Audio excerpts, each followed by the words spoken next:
नमस्कार साथियों, welcome to class again सबकी कक्षा में आप सभी का स्वागत है। साथियों, इसरो के महत्वाकांक्षी थर्ड मून मिशन चंद्रयान 3 के लैंडर मॉड्यूल ने बुधवार शाम चंद्रमा की सतह को चूमकर स्पेस साइंस में सफलता की एक नई इबारत रच दी है। यह एक ऐसी सफलता है जिसे न केवल इसरो के वैज्ञानिक बल्कि भारत का हर आम और खास आदमी टीवी और इंटरनेट पर टकटकी बांधे देख रहा था और खुद को रोमांचित कर रहा था। 23 अगस्त शाम 6:04 पर जैसे ही लैंडर ने चांद की सतह पर अपने कदम रखे, 140 करोड़ भारतीयों का सिर गर्व से ऊंचा हो गया। इस सफलता के साथ भारत चांद के साउथ पोल पर पहुंचने वाला दुनिया का पहला देश बन गया है। इससे पहले चांद की सतह पर यूएसए, यूएसएसआर और चाइना सॉफ्ट लैंडिंग कर चुका है। हालांकि इनमें से कोई भी देश ऐसा नहीं है जिसकी सॉफ्ट लैंडिंग चांद के साउथ पोल में हुई हो। साथियों, इसरो अब तक चंद्रयान के 2 मून मिशन भेज चुका है। चंद्रयान फर्स्ट, जो कि 23 अक्टूबर 2008 को लॉन्च किया गया था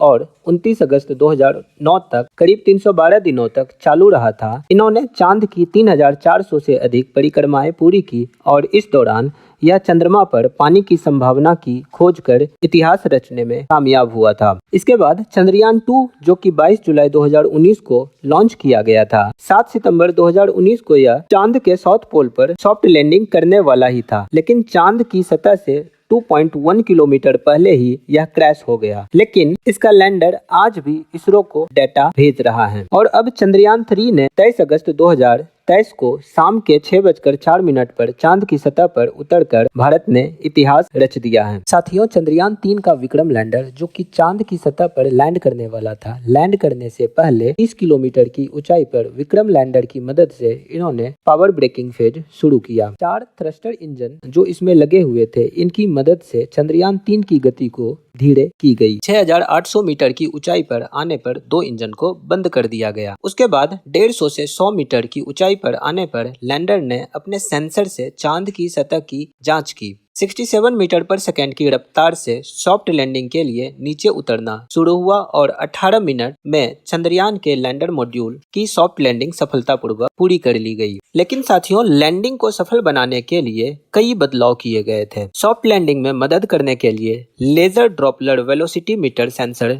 लगाया गया था। लैंडिंग लेग में भी बदलाव किए गए थे। लैंडिंग लेग को और मजबूत बनाया गया था। यह 3 मीटर पर सेकंड की रफ्तार होने पर भी लैंडिंग लेग्स नहीं टूटता। सॉफ्टवेयर को भी अपग्रेड किया गया था। टॉलरेंस कैपेसिटी भी बढ़ाई गई थी और लैंडिंग की जगह भी चंद्रयान खुद तय करने वाला था। 5 की जगह 4 इंजन का प्रयोग हुआ था और 200 केजी वजन यान का बढ़ाया गया था। अधिक फ्यूल की भी व्यवस्था की गई थी ताकि इत्मीनान से कोई प्रॉब्लम होने पर दूसरी जगह भी लैंडिंग की जा सके। अब साथियों, आते हैं रोवर प्रज्ञान पर, जो कि अगले 14 डेज तक चंद्रमा की सतह पर काम करेगा। इसरो द्वारा दिए गए हर टास्क को पूरा करेगा। रोवर में लगे लेजर चांद की सतह का अध्ययन करेगा, वहां मौजूद खनिज व गहरे गड्ढे में छिपे बर्फ को तलाशेगा। रोवर में से कई यंत्र भी निकलेंगे, जिनमें रंभा भी शामिल होगा। रंभा चंद्रमा के वातावरण का गहराई से अध्ययन करेगा और चंद्रमा पर आने वाले भूकंपीय गतिविधियों का भी डेटा जुटाएगा।